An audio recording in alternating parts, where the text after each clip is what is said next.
In the Democratic Republic of Congo, clashes between the country's army and the M23 rebel group have left more than 8,000 victims in the city of Goma and surrounding areas.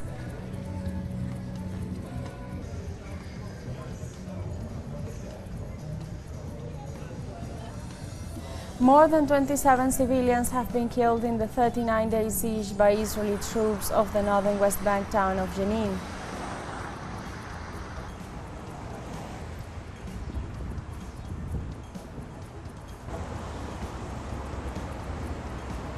And Trinidad and Tobago is holding today the reenactment of the Canboulay riots of 1881, a tradition of great significance for Trinitarians.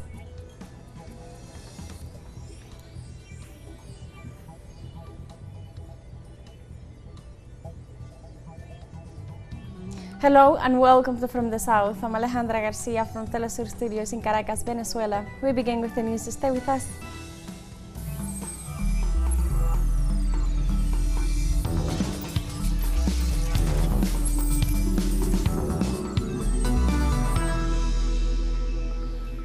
In the Democratic Republic of Congo, clashes between the country's army and the M23 rebel group have left more than 8,000 victims in the city of Goma and surrounding areas.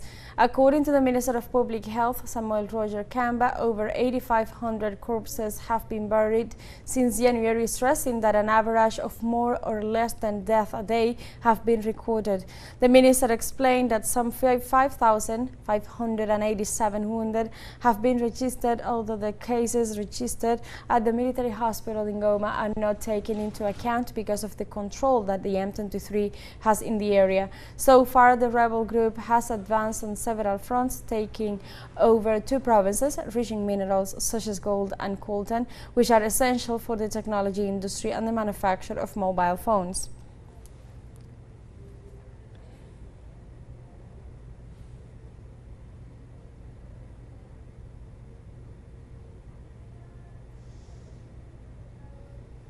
In Russia, President Vladimir Putin's popularity rating stands at 81%. According to the Public Opinion Fund, in a survey conducted on February 21st and 23rd, citizens stated that the president is doing a good job in the country. Also, the poll showed a 56% approval of the government's performance. Meanwhile, political groupings such as the United Russia Party achieved 47% support, the Communist Party of Russia 8%, the Liberal Democratic Party of Russia 9%, and Just Russia for Truth and New People 3% each. These numbers show that President Vladimir Putin has the trust of the people.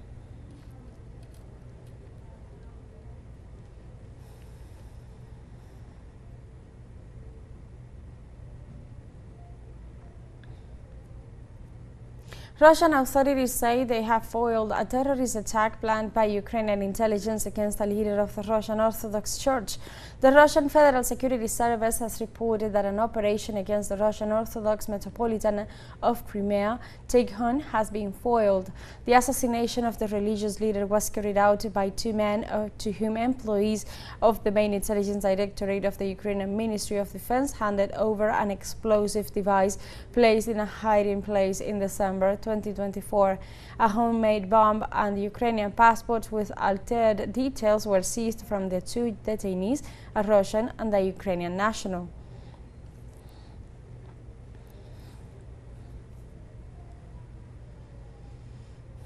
As a result of the joint operation Cumberland among Europol, Joint Cybercrime Action Task Force JCAT, and 39 nations law enforcement agencies, 25 arrests were made this week to fight off AI-generated child sexual abuse material cases.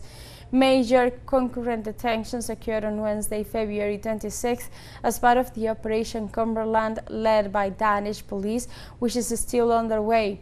In addition, the 25 5 arrests the global raid facilitated to identify 273 suspects.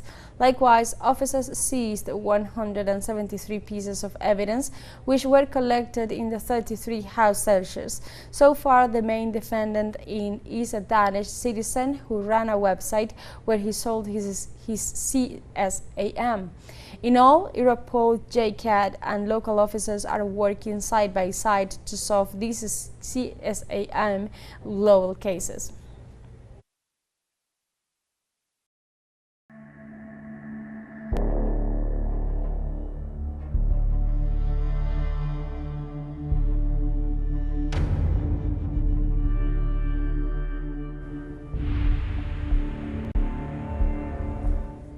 More than 27 civilians have been killed in the 39-day siege by Israeli troops of the northern West Bank town of Jenin.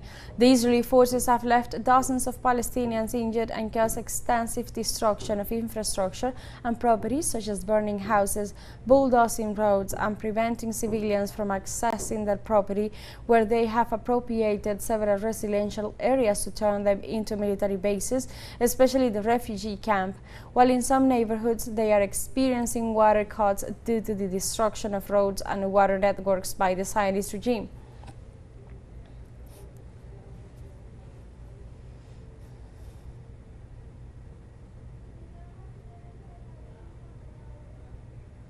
Meanwhile, the siege of the city of Tulkarem and its camp entered its 33rd day, and the siege of Nur Shams camp entered its 20th day, accompanied by forced displacements, raids and arson attacks.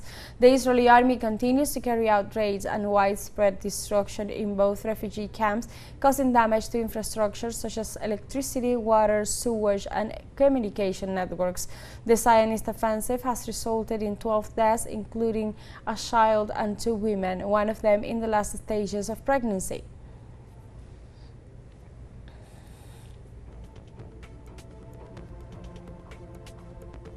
In Palestine, thousands of young people responded to the artificial intelligence-generated racist video created by U.S. President Donald Trump on Wednesday that violated Palestine's sovereignty territorial rights.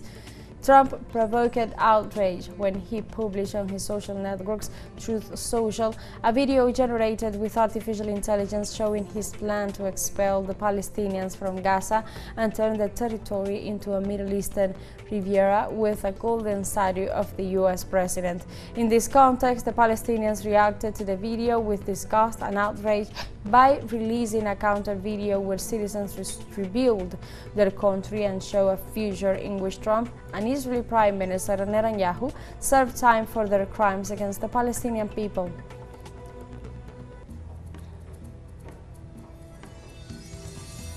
And now we have a short break coming up, but first remember you can join us on TikTok at teleSUR English, where you'll find news in different formats, news updates and more.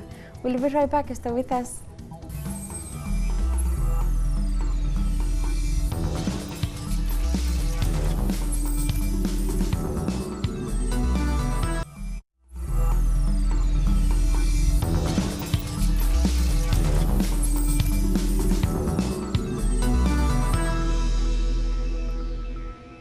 Welcome back to From the South. In Washington, D.C., the first high-level bilateral meeting on security between the governments of Mexico and the United States was held to strengthen cooperation in the fight against organized crime in Mexico. The meeting between the Mexican Security Cabinet and the U.S. Secretary of State, Marco Rubio, was aimed at agreeing on new strategies to strengthen the fight against drug and arms trafficking. The Mexican government emphasized that all collaboration in security matters will be carried out under the principles established by President Sheinbaum: shared responsibility, mutual trust, cooperation without subordination, and respect for sovereignty. Both countries agreed to hold periodic high-level meetings to evaluate progress and maintain constant communication on the matter.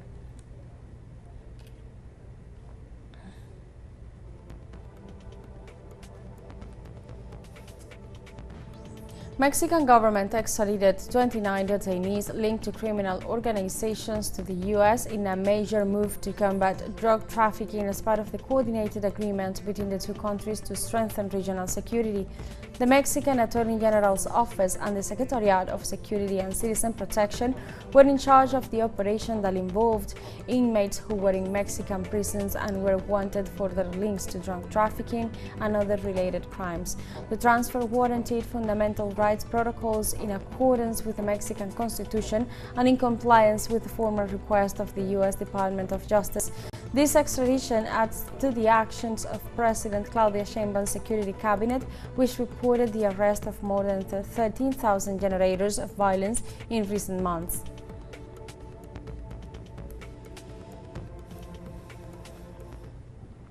The government of Venezuela reaffirmed its will to hold talks with the United States based on respect, having noted the U.S. President's interfering actions in recent days.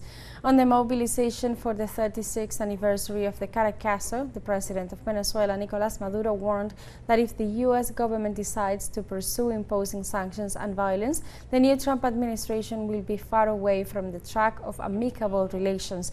In addition, the head of state assured that respectful and fruitful manners must prevail in paving the way for peace with Washington. The president's keynote address came after Trump's announcement on the end of the licenses for the export of Venezuelan oil.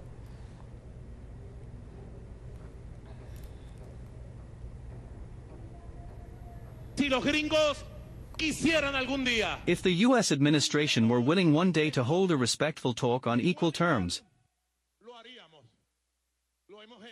we would do it. We have done it and we will do it without any problem.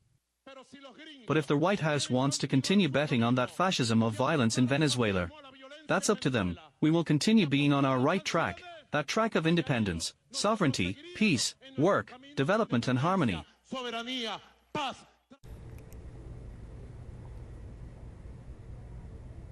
In Ecuador, the parliament holds the first debate on the proposed constitutional reform with the aim of allowing the establishment of foreign military bases in the country once again.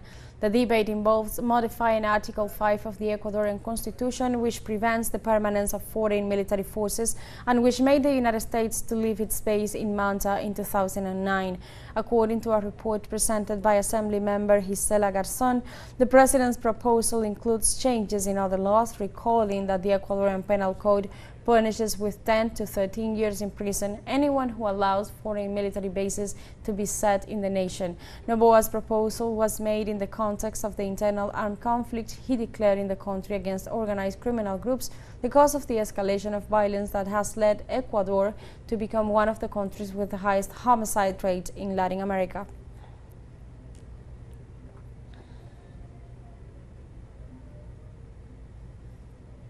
Social organizations, political parties and trade unions of Argentina held a massive federal march in defense of public health systems and against the adjustment policies of Javier Milei's government. Thousands of doctors, nurses, administrative staff and patients demonstrated to reject the national government's adjustment of the health sector.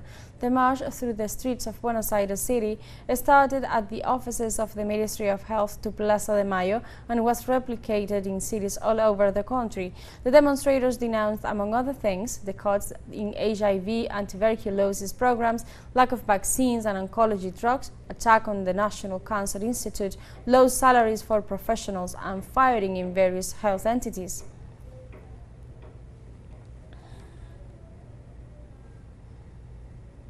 In Argentina, the government of President Javier Milei qualified on Thursday in a resolution as idiot, imbecile and feeble-minded issues related to mental health, psychic or cognition. With a discriminatory attitude, the Argentine government headed by Milei referred that Resolution 187/2025 of the National Agency of Disability established new criteria to grant non-contributory pensions in which it uses pejorative expressions and retakes a retrograde medical model to measure labor disability.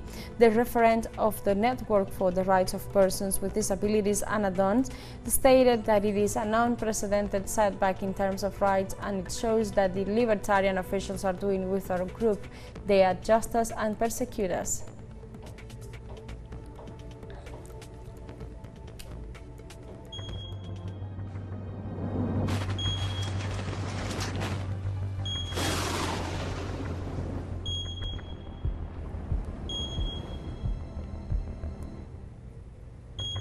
The Brazilian Ministry of Environment and Climate Change declared a state of climate emergency on Thursday due to the high risk of wildfires.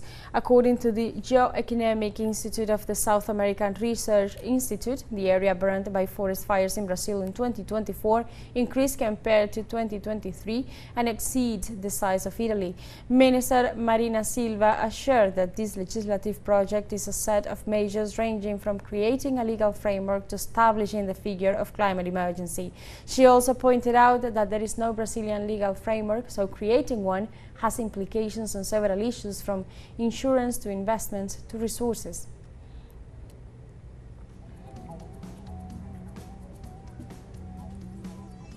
We have a second short break coming up, but before we invite you to visit our YouTube channel at teleSUR English, there you'll be able to rewatch our interviews, top stories, special broadcastings and more.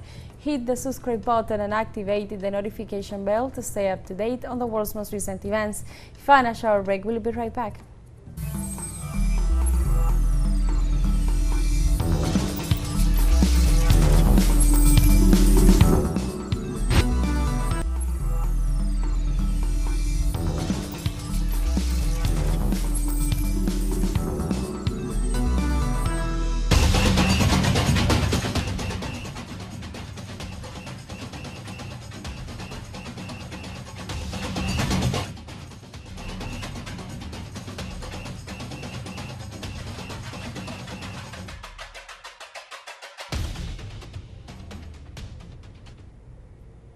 Welcome back to From the South as we go to Rio de Janeiro, a city that is getting ready to experience a new samba school competition. Our correspondents Andre Vieira and Sebastián Soto traveled to the city of Maricá in the metropolitan region to accompany a street rehearsal of one of these schools, which has almost everything ready for the party.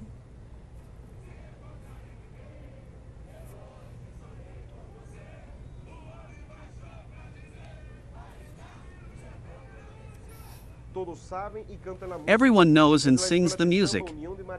It's the Samba School União de Maricá, founded in 2015, and the only one in the Rio de Janeiro Lakes region to parade at the Sambadromo. In 2025, it'll tell the story of Seust de Lira, an entity of the Afro-Amerindian Umbanda religion that became famous for its close relationship with the Carioca party. Is Anestu, an Orixa who is the bridge between the divine and humans. We who are of the Umbanda and Candomblé, these entities are of the earth, of the soil, they represent everything in our lives, it's the way. Some people think they are bad things, but it's not like that. They are good things. Via is the flag bearer. She carries with her the sacred mantle of the school. More than a symbolism, it's one of the mandatory elements in the parades. It is also the sector of the baianas, which pays homage to the ladies, the matriarchs. I love being a baiana, I like it very much. The baianas are the soul of the school because they represent the beginning, the root of the school because in the past the baianas were represented by the enslaved women. So it's something very nice. In a year where the black resistance is the main theme of the associations that will parade at the Sambadrome in Rio de Janeiro, the carnival shows that it's one of the main representations of Brazil's popular culture. Here the youngest and the most experienced parade side by side in the quest for the title. Winning the parade this year would take União de Maricá to the elite of the samba schools. The Samba School, in addition to the artistic theme, is also about social inclusion.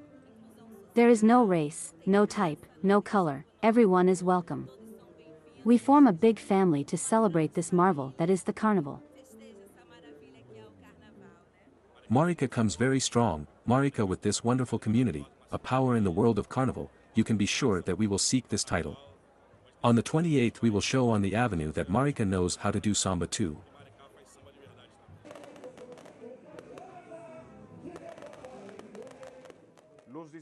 The parades at the Sambadrome in Rio de Janeiro will take place between February 28th and March 4th.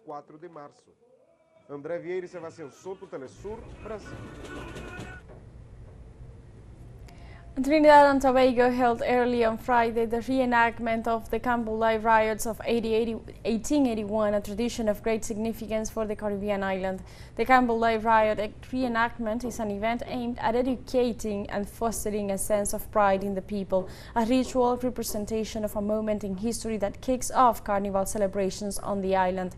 Historians recognize the riot as a symbolic act of defiance by free African descendants whose actions contributed to the integration of the middle class into the celebration, defying the restrictions imposed by the British colonial police. The changes obtained are now integral components of the nation's carnival activities. Other festivities to be enjoyed during this period will include the Dragon Festival on Friday afternoon and the Junior Parade of Bands on Saturday morning.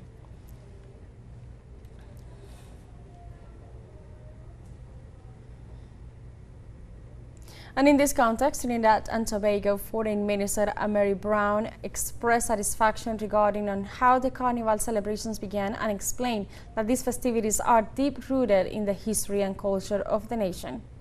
So many people have come out to be part of the 2025 Canboulay commemorations, and also to see a strong showing from the diplomatic corps, including some of our friends from Venezuela. So this really has been a great morning for us, for the culture of Trinidad and Tobago. It contributes significantly, Carnival does, to the economy of this country, tourism, domestic tourism, as well as tourism from overseas. And so many people are really part of the ecosystem of Carnival. I'm also happy to see many young people and children, even though this occurred very early in the morning, many children have come out to really learn the history of who we are, which tells us a bit about what we can do. The foreign minister went over the importance that the reenactment of Canboulay has for future generations. Well, it is happening, and that's part of the story of Canboulay. And you would have seen so many elements and so many creatives were involved in this endeavor. I think it's growing year by year, and that's a good sign for our future. So I'm very pleased, I'm very satisfied, and I'm really looking forward with anticipation to what this next generation is going to bring for us in terms of our continued liberation, our self-sufficiency, and our pride in who we are as a people. And with these celebrations, we have come to the end of this news brief, but you can find these and many other stories on our website at telesurenglish.net and join us on social media. We are on Facebook, X, Instagram, Telegram and TikTok as well. For TeleSUR English, I'm Alejandra Garcia. Thank you for watching.